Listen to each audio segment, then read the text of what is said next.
अध्याय 8। पिछले 2 महीनों के दौरान जिन भूमिगत रहकर पुस्तकों का प्रतिलेखन किया था, वहां केवल कागज पर पेंसिल से लिखी गई बातें और कभी कभी चलती हवा की आवाजें ही गूंजती थी। इसलिए स्लाइडिंग दरवाजे से अलग होने के बावजूद जिनको सहज रूप से पता था कि मुराकन का कांच का ताबूत खुल रहा था, जिनकी स्थिति में कोई और होता तो भी यही निष्कर्ष निकलता।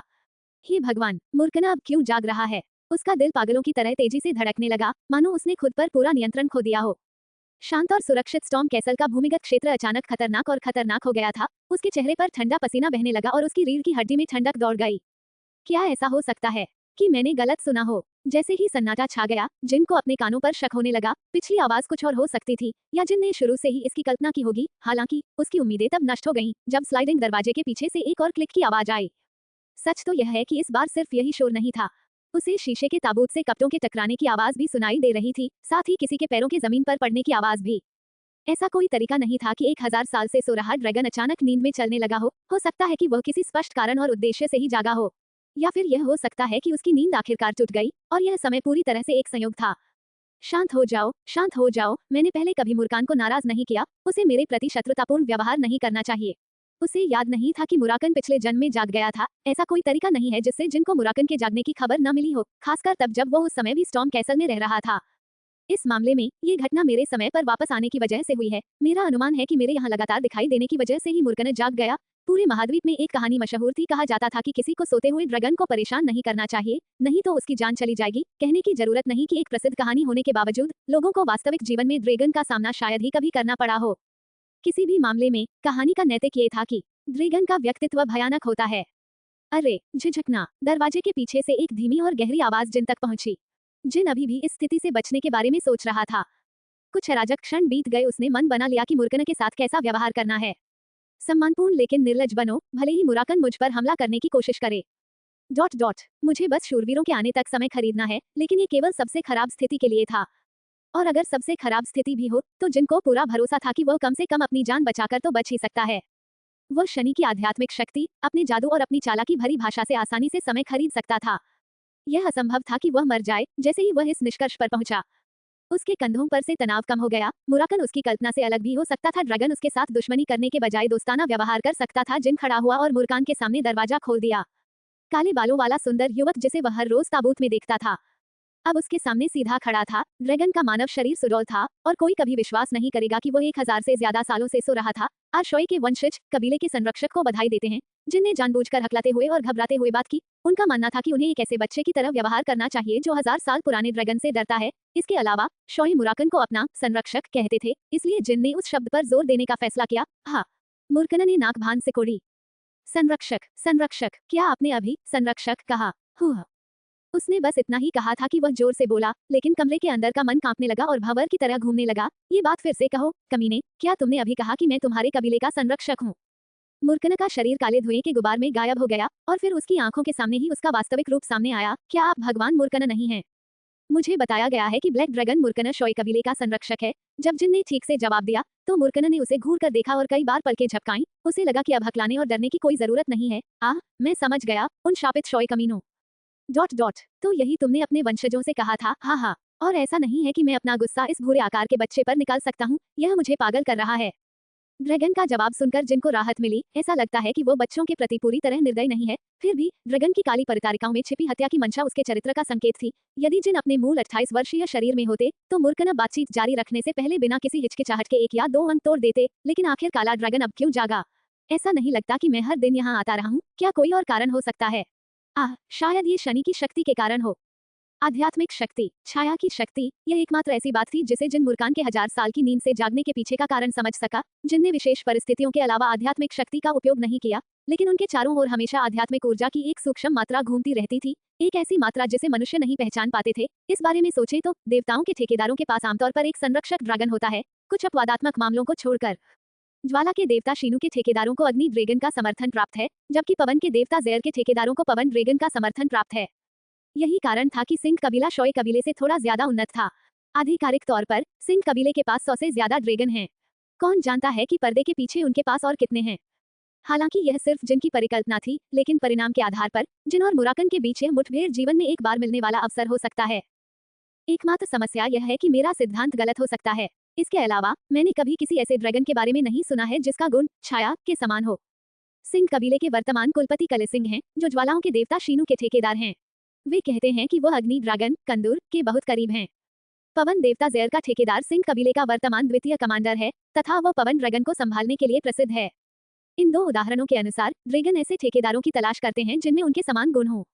हालांकि जिन ने कभी भी शनि को ड्रैगन से जोड़ने वाली कहानी नहीं सुनी थी। यहाँ तक कि अपने पहले जीवन में शनि के साथ बातचीत के दौरान भी मूर्खना का विषय कभी नहीं उठाया गया था। चलो अभी इसका परीक्षण करते हैं। शुक्र है ये सबसे बुरी स्थिति नहीं है। यदि मूर्खान सचमुच जिन की आध्यात्मिक ऊर्जा के कारण जाग गया था तो उसे डरने की कोई बात नहीं थी। मूर्खना ने अचानक गहरी सांस ली, ठीक वैसे ही जैसे किसी कुत्ते को किसी स्वादिष्ट चीज की गंध आ गई हो या किसी धूम्रपान करने वाले व्यक्ति को जो आखिरकार सिगरेट जलाने में कामयाब हो गया हो। हाँ, वैसे भी इस बच्चे को इसके लिए दोषी नहीं ठहराया जा सकता। यह ऊर्जा अच्छी खुशबू देती है, किसी कारण से यह मुझे बहुत अच्छा महसूस कराती है। तुम्हारा नाम क्या है बच्चे? ये जिन शोए लॉर्ड मूर्खन है। अच्छा जिन, तुम कहते हो। ईमानदारी से, मुझे तुम्हारे नाम की कोई परवाह नहीं है। तुम शोए हो, है न? तो मुझे तुरंत शनि के ठेकेदार के पास ले चलो। शनि का ठेकेदार, ये सही है। ये गहरी ऊर्जा केवल ठेकेदार के पास ही इतनी मजबूत आध्यात्मिक ऊर्जा हो सकती है। मैं बस यही उम्मीद करता हूँ कि यह ठेकेदार टैमिट जैसा असभ्य न हो, वह कमीना। टैमिट शॉय प्रथम कुलपति का नाम। जिन लगभग अनजाने में खुशी से चिल्ला उठे। ऐसा लग रहा था कि उसका दूसरा जीवन बहुत ही सहज होने वाला है। उसे लगा कि उसके पिछले सवालों और चिंताओं का जवाब और समाधान इतनी जल्दी मिल जाएगा। अब ये निश्चित है, वह आध्यात्मिक ऊर्जा के कारण जाग गया। इसके अलावा उसकी प्रतिक्रिया, इसका मतलब है कि इस रिश्ते में मैं ही ताकतवर हूँ। सूंघो सूंघो सूंघो। मूर्खना अब जिनको पूरी तरह से अनदेखा कर रहा था, उसने अपनी आंखें बंद कर ली और ऊर्जा को महसूस करने पर ध्यान केंद्रित किया। इस बीच जिन ने एक क्षण के लिए विचार किया, क्या मुझे उसे बता देना चाहिए कि मैं ठेकेदार हूँ, या मुझे ये कहना चाहिए कि मुझे नहीं पता कि वह किस बारे में बात कर रहा है। पहला विकल्प बेहतर होगा। पहले विकल्प के साथ जिन भविष्य में मुराकन को नौकर की तरह आदेश देने में सक्षम होगा।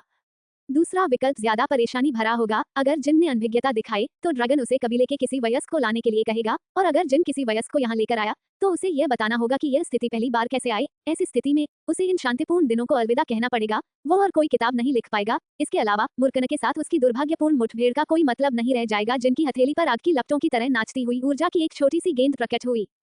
सूंघो। ऐसा लगता है जैसे मेरा दिमाग साफ हो रहा है।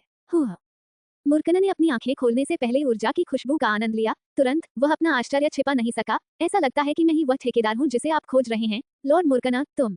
असंभव, यह पागलपन है। शनि ने तुम्हारे जैसे बच्चे के साथ अनुबंध किया। मूर्खना डर के मारे पीछे हटने लगा। वह अपने ही पैरों पर ठोकर खाकर लगभग गिर पड़ा और उसके अंदर घबराहट बढ़ने लगी।